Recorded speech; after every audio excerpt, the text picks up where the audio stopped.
Adanya Linux development di Chromebook ini merupakan salah satu daya tarik tersendiri, bro.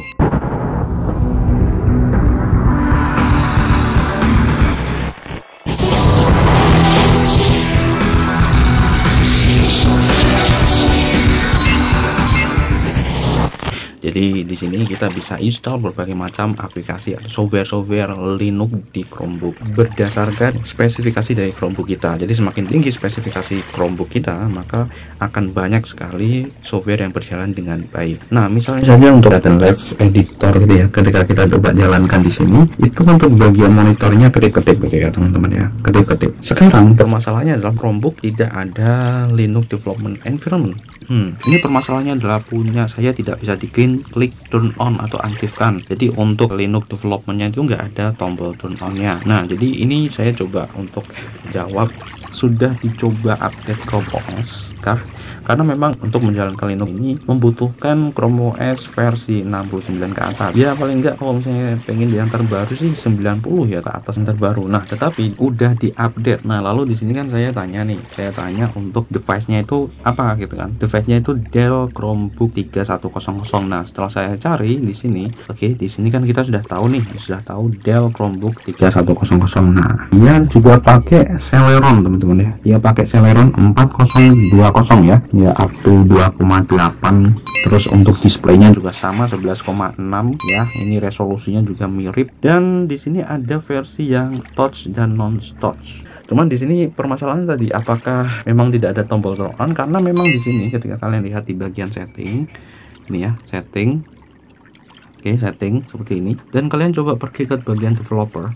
Di sini ketika Linux development environment itu diaktifkan, memang di sini sudah tidak ada tombol turn on, artinya Linux development environment-nya itu sudah aktif. Sehingga di sini untuk ngecek ini memang tidak ada tombol turn on. Kalian bisa klik ini, teman-teman ya, segitiga samping kanan gitu kan, klik aja, klik. Kalau misalnya ketika diklik itu sudah nampil kayak gini, Linux development environment ini. Jadi ini untuk manajemen disk, manajemen perizinan, ini misalnya mengizinkan mikrofon, USB device, backup, restore, manage, share folder, itu ada di sini semua. Jadi kalau misalnya ini sudah bisa nampilin kayak gini, kita udah bisa dapat kayak gini, ya udah aktif sebenarnya, teman-teman ya. Tinggal di sini cek aja, di sini di bagian depan sini kan ada terminal, biasanya terminal logonya kayak ginian. Itu yang pertama ya. Jadi kalau misalnya memang ini tidak ada, artinya tidak bisa, di situ tidak ada kayak gini dan tidak ada tombol turn on gitu kan. Kita coba untuk lihat bagian about-nya, teman-teman ya.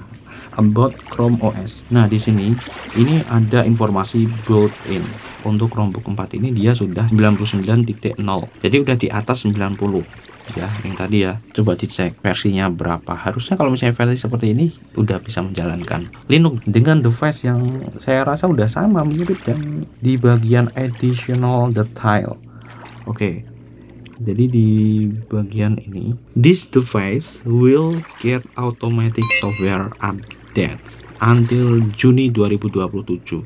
Nah, ini teman-teman, jadi Chromebook ini mirip kayak HP, teman-teman ya, smartphone. Tuh kalian lihat, ini ada jangka waktunya ternyata. Ini 2027, bro. Untuk Samsung Chromebook 4, coba cek aja itu supportnya sampai kapan. Harusnya kalau misalnya masih dalam support ini bisa lah ya kalau untuk Linux-nya. Cuman mungkin kita coba cek di bagian sini nih. Jadi kalian bisa pergi ke Chrome, jadi buka Chrome OS biasa gitu ya, teman-teman ya. Terus Chrome. Nah, kita akan menuju ke Flex. Ya di sini ya, Flex. Nah, ini dia, teman-teman. Jadi cuman di sini ketika kalian menuju ke Flex ini, kalian perlu hati-hati juga ketika mengubah-ubah value yang ada di sini. Nah, jadi kita bisa mengoptimalkan beberapa fungsi di sini ya. Misalnya di sini smooth scrolling, dia kan default ya. Jadi ini bisa smooth. Nah, kita cari yang cross ini, teman-teman ya. Di sini ketikkan aja cross ini. Nah, seperti ini. Kalau udah ada kayak gini, ini kan udah ada nih upgrade cross ini to bullseye. Ini kalau misalnya Rostini-nya itu masih Debian versi sebelumnya ya, versi Buster yang 9 atau versi 10 gitu kan. Ini bisa langsung di upgrade ke sini ya. jadi bisa di enable kan kayak gini teman-teman. Sebenarnya kalau udah muncul kayak gini nih harusnya udah ada. Kalau misalnya memang belum aktif, kalian bisa cari nih eksperimen. Ini karena ini udah aktif ya punya saya ya, eksperimental crossed ini sudah aktif teman-teman ya di bagian situ, karena ini udah aktif punya saya, jadi sudah tidak muncul untuk itu, untuk eksperimental crossed ininya. Nah tapi caranya ada di situ. Untuk yang cara yang kedua di bagian flex itu teman-teman ya, kalian coba eksperimental, cari eksperimental crossed ini enable. Kalau misalnya tidak ada, kalian coba cari crossed ini. Kalau misalnya udah ada beberapa opsi yang tadi, berarti sebenarnya udah aktif gitu ya teman-teman ya. Sekarang kita akan coba untuk variabel lain, yaitu terminal. Nah, di sini udah ada nih terminal Temuk integration. Tetapi ini kan di Chromebook yang memang sudah aktif ya. Kalau tetap tidak ada di sini ya, teman-teman. Karena ini untuk Linux yang ada di sini itu kan dia kayak virtual machine VM. Ada Chrome, ada Android container, terus ada Linux container. Dijadikan satu gitu kan. Nah, sehingga di sini kita akan coba kita gunakan VM. Oke, ini punyaku di Samsung Chromebook 4. Ini ada feature V8 VM feature. Ketika ini diaktifkan, dia akan bisa mencoba ini nih, feature V8 VM feature. Nah, tetapi di sini yang kasus saya masih belum, coba enable. Coba diketikkan ini teman-teman di bagian search ya, enable experimental kernel VM support. Setelah itu kalian bisa pilih ya kayak tadi ya. Nah, setelah kalian ganti di enable, baru kalian reboot ya teman-teman, rebooting ulang ya, booting ulang seperti ini. Kalau udah bisa turn on gitu ya di situ, setelah di restart berarti berhasil. Kalau misalnya masih belum, memang masih belum ya, berarti di situ ya sudah. Kalau misalnya memang tidak bisa ya, di sini saya belum menemukan cara yang lain gitu ya teman-teman. Kalau hardware saya rasanya bisa teman-teman. Coba aja dicari-cari ini VM virtual machine crossed ini. Karena memang Chromebook ini kan ini mirip ya, memang laptop ya, laptop dia di sini juga ada boardnya teman-teman ya. Di motherboard juga harus yang support dengan prosesor. Untuk Samsung ini dia boardnya adalah Octopus teman-teman ya, Octopus. Dan kemungkinan besar karena Octopus itu kan board yang bisa digunakan untuk Gemini Lake ya, jadi sebagian besar Gemini Lake itu dia pakai board Octopus ya teman-teman, namanya Octopus gitu. Jadi ya mirip-mirip ya, mirip-mirip komputer, cuman di sini memang ada supportnya masing-masing, dan tiap prosesor pun juga boardnya berbeda-beda teman-teman. Makanya di sini saya tadi cari untuk yang spesifikasinya, ternyata di sini ada kesamaan, yaitu prosesor memakai N4020, sehingga di sini ada kemungkinan sih bisa ya, ada kemungkinan bisa. Cuman di sini kalian perlu untuk itu tadi ya, ada terminal crossed ini VM gitu ya. Nah, ini dia yang saya maksud tadi, saya udah cari-cari dan di sini ya. Nah, ini dia, ini adalah nama board ini yang disupport ya teman-teman ya. Jadi ini udah dari Lenovo awal nih, dari 2010, dan kalian lihat di sini ada kode name, jadi ada board name-nya, jadi boardnya ya teman-teman, ini menyesuaikan dengan platform dari prosesornya. Dan kalau kalian lihat ini kernelnya x86x64.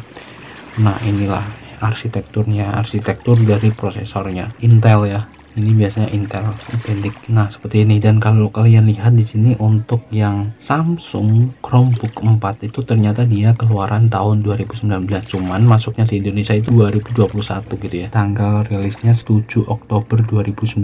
Ini sama dengan yang Samsung Chromebook 4 Plus ya. Jadi yang ukuran layarnya yang beda aja, yang ukuran layar lebih besar gitu kan. Nah, tetapi di sini untuk nama ininya, kalau di sini untuk Samsung Chromebook 4 kan ini Bluebird ya teman-teman, Bluebird ini untuk kode namanya. Sedangkan untuk yang Samsung Chromebook 4 Plus ini Kasta.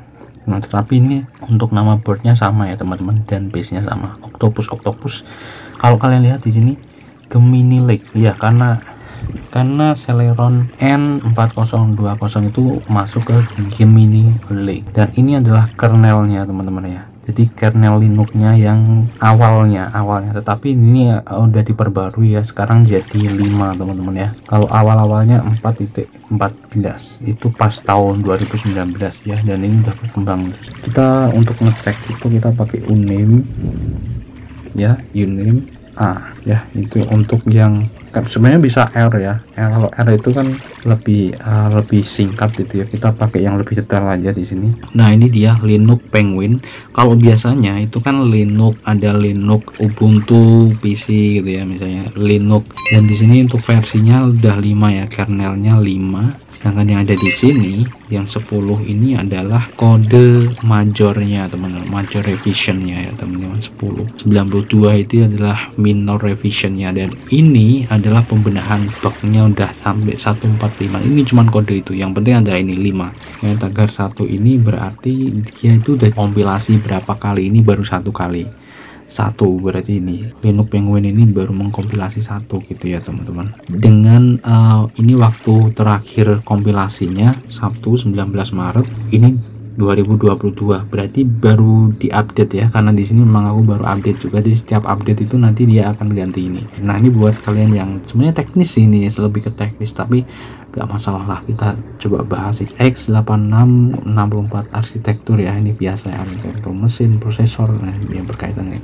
Dan GNU Linux ini adalah sistem operasinya ya, jadi ini kita tidak ada informasi ini distribusi apa gitu ya, ini Debian misalnya, tapi ini langsung global GNU Linux, karena memang ini Linux ya teman-teman ya. Nah, jadi seperti pengetahuan seputar board ini ya, jadi ini memang ini ada Helios, ada Kodama, ini beda-beda, makanya kita ya ternyata gitu, jadi makanya tidak bisa menyamaratakan semua Chromebook bisa gitu, ternyata gitu. Jadi nggak semua Chromebook bisa, jadi ini memang ada kayak ginian nih.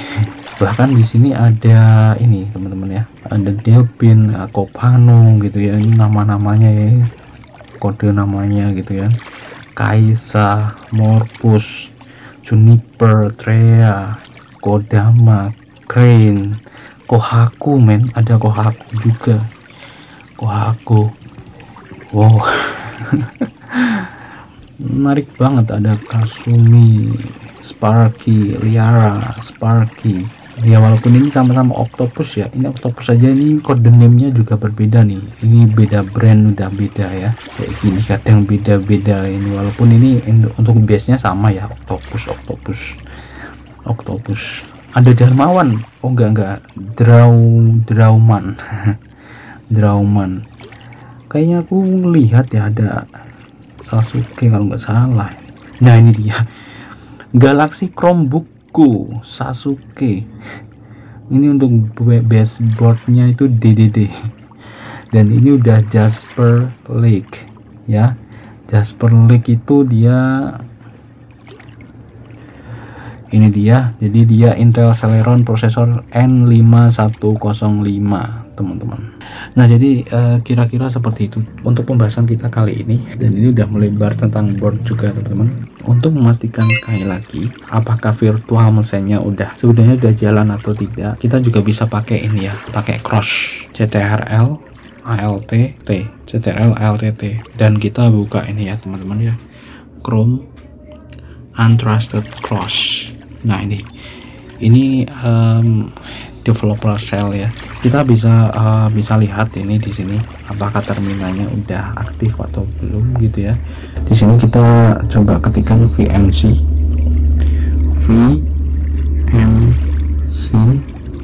ya, spasi list. Oke, spasi list ya, seperti ini ya, langsung di enter. Oke, nah kalau sudah seperti ini, sebenarnya ini udah ya, ini udah kedeteksi nih, udah ada terminalnya, berarti harusnya udah ada nih, berarti udah ada teman-teman. Jadi setelah kalian mencoba untuk beberapa cara tadi, kalian ketemu, aktifkan reboot. Nah, kalian coba cek di sini sudah aktif, berarti kalian tinggal cek. Nah, sekarang di sini kita coba ketikkan VMC start terminal. Oke, udah ya kayak gini, VMC start terminal. Nah, setelah itu kita coba cek nih, LXC spasi list ya, seperti ini ya, LXC list, enter. Nah, di sini kalian lihat. Oke, ini contoh aja ya, ini untuk contoh karena ini beda, ini kita cuman butuh ininya aja. Ini kalian lihat Penguin ya, yang tadi ya Penguin, state nya dia running ya, jadi ini udah aktif running ya. IPv4 nya dia juga terdeteksi, ini IPv6 tipenya persisten ya, seperti ini. Oke. Nah, kalau misalnya kalian ini kalian close, ini kan kita cuma pengen tahu aja nih. Kalau misalnya udah ya, ini kita bisa logout gitu ya, bisa logout. Nah, tapi ini kita close aja di sini. Jadi kalian lihat ini change made might not be safe, leave aja, udah. Nah, seperti itu. Jadi kita udah tahu bahwa itu udah ada, udah bekerja gitu ya, udah ada. Kecuali kalau state-nya itu stopped. Kalau stopped berarti ada permasalahan gitu, teman-teman. Ya, semoga berhasil. Sampai jumpa.